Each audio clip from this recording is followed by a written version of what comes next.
Hi, I'm Gareth. And I'm Murph, and this is the Indie Filmmakers Breakdown of Pinch of Fantasy. So, Pinch of Fantasy is a film that I wrote and edited about an indie filmmaker who makes a documentary about his dying mum. But in that documentary, he kind of fumbles the bag a little bit, and in his lowest point, he meets Harry, who wants him to make an even better film for the next year's festival, and him learning how to be better as a filmmaker. And I'll tell you everything after we finish watching this film. And the 3 films after this one. Oh my God. So yeah, this is Harry's house, I guess. Dylan, at his lowest point, has just met Harry, and she literally just says, "Come with me," and Dylan says, "All right," which is it's very manic pixie dream girl coded.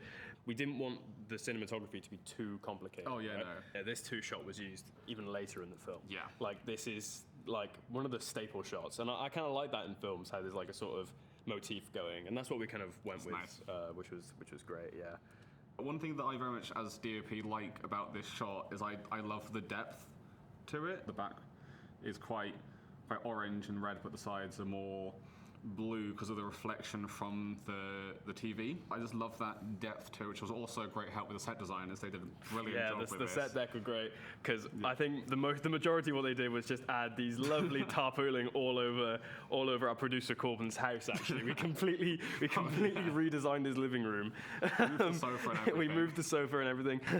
We've got some bleed here with the orange from the other background, but then Harry's got a lot more light on her. She's obviously the light of this whole situation. She's bringing him up and helping him. Exactly, and there's a lot more of the more colder colours coming from the TV as well, which we had I think, what was the TV light again? It was we just got a light, and then Sam just kind of put his hand in front of it. Yeah, it was just putting our hand in front of a light to emulate a flicker. It was so guerrilla, but that's what we love. That's what we love. That's what we love.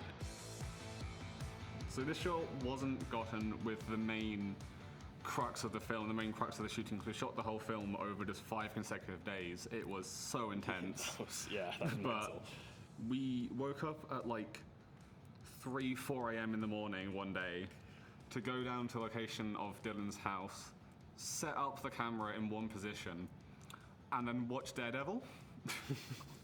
But I did also make sure to get about 10-20 seconds of just a slate in the dark, then time-lapse, then slate in the daytime, in case the actual time-lapse didn't work due to having to change the exposure every now and then. Yeah, I'm so glad you did that, because in the actual edit, I did just have the raw time-lapse in the thing, and because there was so many things of people walking past the camera, and it kind of looked daft, and it didn't really fit with the whole thing. So what we ended up doing was using both of the plates and just crossfading it, and that honestly worked a lot better than what we originally had planned, to be honest. It's inspired by the Hannibal TV show, because all of the establishing shots in Hannibal, for some reason, are just time lapses, and they do it on these crane rigs, I'm pretty sure, and they're so cool.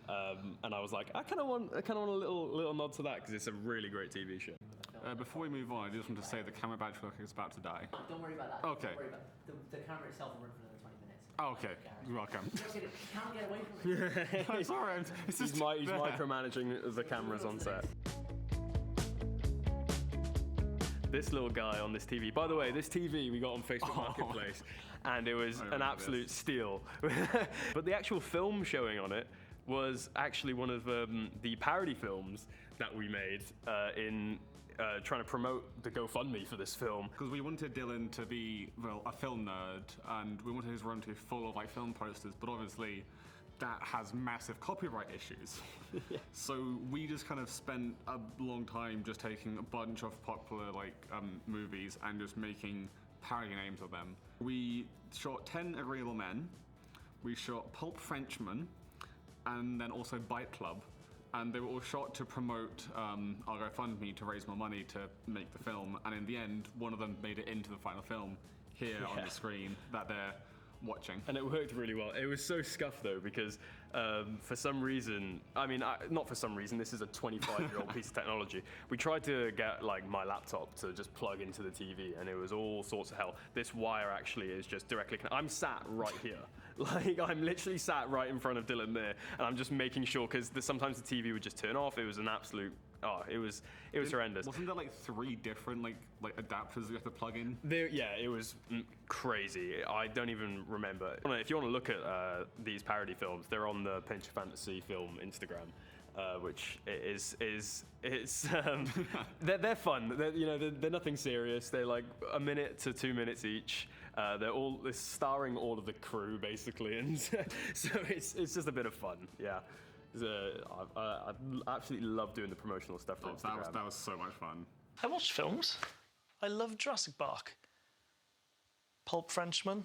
The main when I was writing this film, I really didn't picture the character of Dylan to be played the way it was played. I kind of had him as this big ego, kind of chest out. I know what I'm doing about making films. I don't want to hear what anyone else had to say. But as soon as we cast Lucas as our Dylan, he completely changed my mind on it. He plays it a lot more timid and a lot more sort of recluse. He's egotistical, but he's more narcissistic. He's more covert narcissistic. He thinks he's the shit, but he's kind of inward about it. And the opposite can be said about Harry. Harry, obviously, a very stereotypical sort of manic pixie dream girl, kind of eternal sunshine of a spotless mind. Kind of that. I had that sort of inspiration going on when I was writing the character.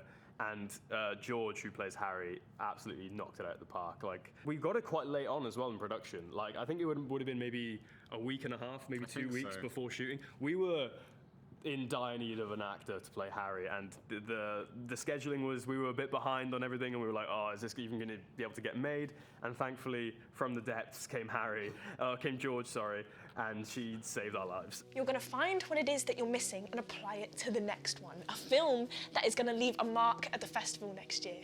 But one other thing with the characters that I found very interesting when I was filming, because we did a bunch of test shoots for this film, where we shot the entire film with just us as the actors before we actually went into production on it. It was really helpful as well, because we got to test camera shots that we had obviously storyboarded, and in the locations that we were at as well. Everything was shot on location. There was nothing in the studios at all, so we were really limited in some spaces, especially this scene, because when we messed around with the entire living room of this house, there was really not a lot of space for a camera. Like, we were gonna have multicam, I'm pretty sure. We were. When we storyboarded it initially, we had Harry just stood like back here, walking like back and forth, and then she was going to basically say something to Dylan and then walk around the sofa and sit down. But when we then set this scene up in the test shoots, and we got the set designers put it all together, and we realized that the sofa was actually kind of touching both of the walls, which meant that there was no way for Harry to walk around the sofa to sit down. That's one reason why you test shoot, is that you plan for certain sets and then you get to the set and you realize we can't shoot it how we want. So instead of spending time and money on actual shoot day, you're just spending your guys' evening at a friend's house just figuring out how to shoot the scene. We had about maybe just over $2,000 of budget for this. We did. And we were spent by the end of the shoot. It was, I think we maybe had about £10 left when we finished the shoot, which was crazy that we cut it that close, even with contingency funds. It was mainly petrol costs, because we went to the back end of nowhere for some locations. Over to Mumbles. It's an hour's drive away. On location, we shot entirely in Wales. We shot in Cardiff. We shot in Swansea, in the Mumbles. We shot in Cross Hands, that's in the middle of nowhere. We had this beautiful cinema in Cross Hands. It was lovely. Yeah, our main actor, Lucas, and the actor, Mark, who plays Lucas's dad, Glyn, very Welsh. Mark speaks a bit of Welsh in one of the scenes. So it's very subtle, but for me especially, I just wanted to have something in there that represented the country that I've lived in all my life. My dad grew up in Cardiff, so he was very pleased that I came back here. So I think for him especially, to see that my graduate film was sort of a bit of a love letter to Wales, he was very pleased with that. So the fact that I got to help with this Welsh film, I was so proud of that and loved it.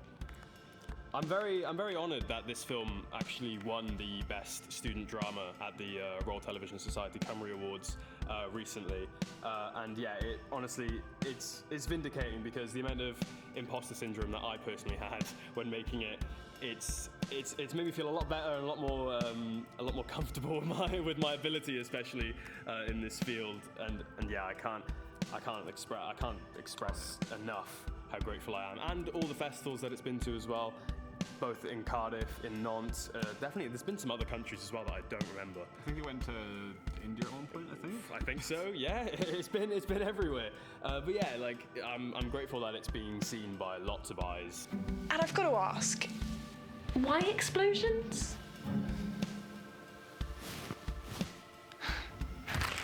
Pinch of Fantasy is now available to watch on YouTube, so please go check it out. Support it. It's great. It's free as well. Come on.